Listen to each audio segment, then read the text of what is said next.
The thyroid is one of the most important organs in your body, mainly for its production of T3 and T4 hormones.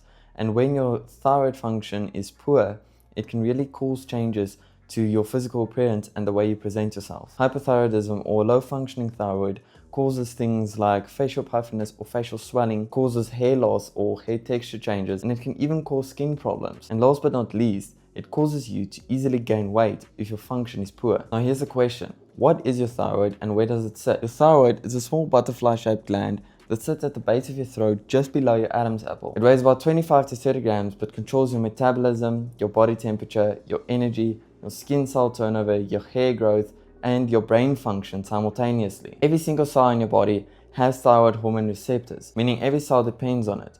As you can conclude by now, if you have a poor functioning thyroid, nothing works as it should. Your thyroid is mainly responsible for producing hormones, primarily thyroxine or T4 and triiodothyronine or T3. T4 which is your inactive storage form and T3 which is the active form that your cells actually use. T4 gets converted to T3 in your liver and gut, which is why your liver and gut health directly impacts your thyroid function. Poor gut health means poor T4 to T3 conversion, meaning poor thyroid function regardless of how much T4 your body produces. Your thyroid hormones, namely the T4 and T3 hormones, regulate things like your metabolic rate, in other words, how efficiently your body burns energy, your body temperature, your heart rate and cardiovascular function, your skin cell turnover. A low skin cell turnover can lead to things like dry, aged, and even dull skin. Hair follicle cycling. If you have slow hair follicle cycling, it usually leads to things like hair thinning, hair loss, and even the texture of your hair changes. Your brain function and mood. A poor functioning thyroid has been proven to cause things like depression and brain fog. Your facial structure, hypothyroidism, or a poor functioning thyroid has been proven to cause things like facial swelling or facial puffiness from the mucin deposits right under your skin. And then lastly, weight regulation. A poor functioning thyroid has proven to slow your metabolism, which makes it nearly impossible for you to lose fat no matter how hard you train or how little you eat. I think with all that context behind us, I should answer the question, what destroys your thyroid function in the first place? What I'm about to list is extremely generalized, and you even may be consuming or using them every single day, and it's slowly destroying your health long term and even affecting the way that you look. Seed oils. Polyunsaturated fatty acids from seed oils directly inhibit thyroid function and suppress conversion from T4 to active T3. This is one of the most underreported mechanisms of seed oil damage. They don't just cause inflammation, they block the thyroid function completely. And what I said is proven by a study from 1977, which I'll put on screen. Fluoride. Fluoride in tap water or toothpaste compete directly with iodine for absorption by your thyroid gland. Iodine is the primary building block of thyroid hormones.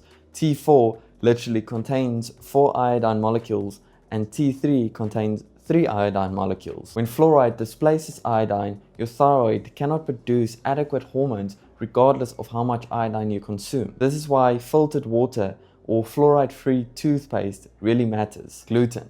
In people with gluten sensitivity, the protein structure of gliadin closely resembles that of the thyroid tissue. Your immune system produces antibodies against gliadin that cross-react with the thyroid tissue. And this is the exact mechanism behind Hashimoto's thyroiditis, the main cause of hypothyroidism. Even without diagnosed celiac disease, gluten can trigger this autoimmune response to people who are genetically susceptible. Raw cruciferous vegetables, broccoli, cauliflower, kale, and Brussels sprouts, even more, all of them contain a compound called goitrogens. Goitrogens directly interfere with iodine uptake and suppress thyroid hormone synthesis. However, cooking these vegetables reduces the goitrogen content significantly.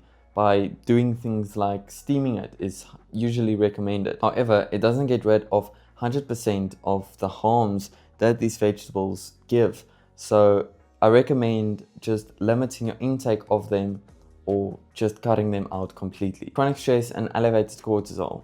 Cortisol directly suppresses TSH or thyroid stimulating hormone, which is a signal that tells your thyroid to produce hormones. Chronically elevated cortisol essentially tells your thyroid to slow down. This is why stressed people often develop hypothyroid symptoms even without a thyroid problem. The cortisol is suppressing the signal. Estrogen dominance. Elevated estrogen increases thyroid binding globulin, a protein that binds to your thyroid hormones, making them inactive and unavailable to cells. And this is exactly why women are way more prone to having thyroid problems compared to men. Estrogen directly reduces the amount of free active thyroid hormones available regardless of how much the thyroid produces. This is almost exactly why men with a bad testosterone to estrogen ratio have man boobs or they pick up weight easily. And lastly, we get to nutrient deficiencies, namely iodine, which is essential for T4 and T3 production, and your thyroid cannot produce it without iodine. Selenium. Selenium-dependent enzymes convert T4 to T3, and without selenium, this conversion completely fails. Then zinc, which is essential for TSH production and T4 to T3 conversion. Iron. Your thyroid peroxidizes an enzyme which iron is needed for as a cofactor. Then lastly, vitamin A, which regulates thyroid hormone receptors. If you're watching this and realizing you're consuming the things that I listed or that you are nutrient deficient, the following things are symptoms that you may be experiencing indicating a poor functioning thyroid. The physical symptoms that may indicate a poor functioning thyroid is a puffy face, especially around the eyes or the jawline, hair loss or thinning, especially at the outer third of your eyebrows, which is a strong indication of a poor functioning thyroid. Dry, dull, or rough skin that doesn't improve with proper hydration. Brittle nails. Swelling at the base of your throat or visible goiter in severe cases. Weight gain despite eating normally. Cold hands and feet constantly, which indicates poor circulation from lower metabolic rate. Then lastly, slow wound healing. Then here are some functional signs you may be experiencing.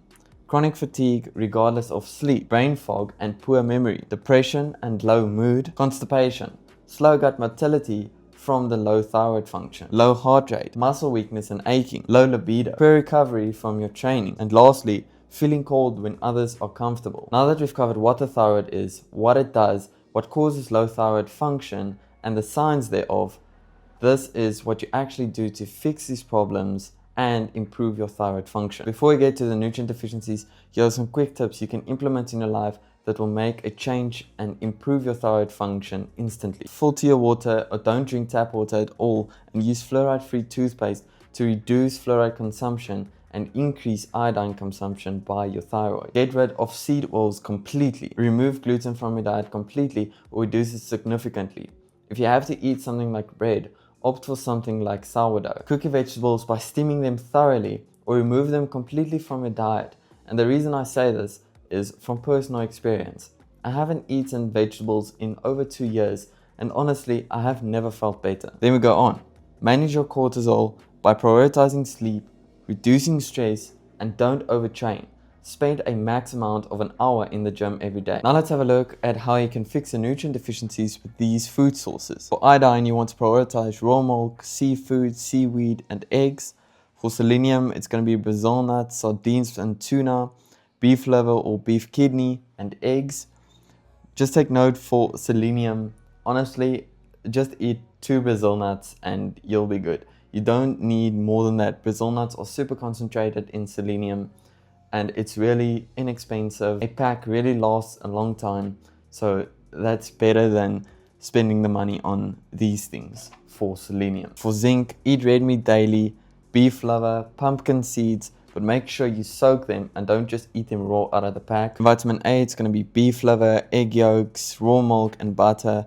Beef liver is super concentrated in vitamin A, and it is the highest vitamin A source available. As you can see from this list here, and even just other micronutrients, beef liver is literally where you are going to find most of these micronutrients. It's literally a superfood, and I'll highly recommend you trying it, even if you just start cooking it for a little while and eventually transition into eating it raw. With that said, there is a thing of over-consuming these micronutrients, so make sure that you do the research on how much is required for your physical needs and for your body. I can give you those values, but it really varies from person to person, so it's important that you do that research yourself. By now, you may know all the signs and really all the symptoms that come from a poor functioning thyroid, but to be honest, you will never really know unless you get your blood work done and the results are on paper. That's how you will really know. And with these following tests, I will quickly explain what these are and the tests you can get to get your blood work done. You can analyze them yourself, or you can analyze them with a doctor to see how efficient your thyroid is functioning. And yeah, let's get started. So the tests are TSH, which is your thyroid stimulating hormone. Having it as low as possible is good. Free T4 and free T3. Having that as high as possible is obviously good because that just means your thyroid is producing these hormones efficiently. Reverse T3, having that low is also good. You can get a test for thyroglobulin antibodies, and you can get an iodine urine test. If a doctor only tests TSH and tells you that yours is normal, but you're experiencing the low thyroid function symptoms, push for the full panel. TSH alone misses the majority of the thyroid dysfunction. Your thyroid controls everything: how you look, how you feel, your energy, your metabolism, your skin, your hair. And most people are unknowingly destroying it every single day through things like seed oils, fluoride, gluten, vegetables, high stress, and nutrient deficiencies. The conclusion is, fix your thyroid and your whole life would change. If you have any questions, drop them in the comments. I read every single one of them. I also post on Instagram or TikTok. You can send me a DM. You can even DM me the word live, where we can get started with your one-on-one coaching with me, where I offer a personalized protocol of your whole lifestyle. And I mean, I cover everything. If this video gave you something that the mainstream health world would have never told you, please like and subscribe. I would really appreciate it. I post this kind of content every single week, so make sure you hit the bell as well so you don't miss what's coming next.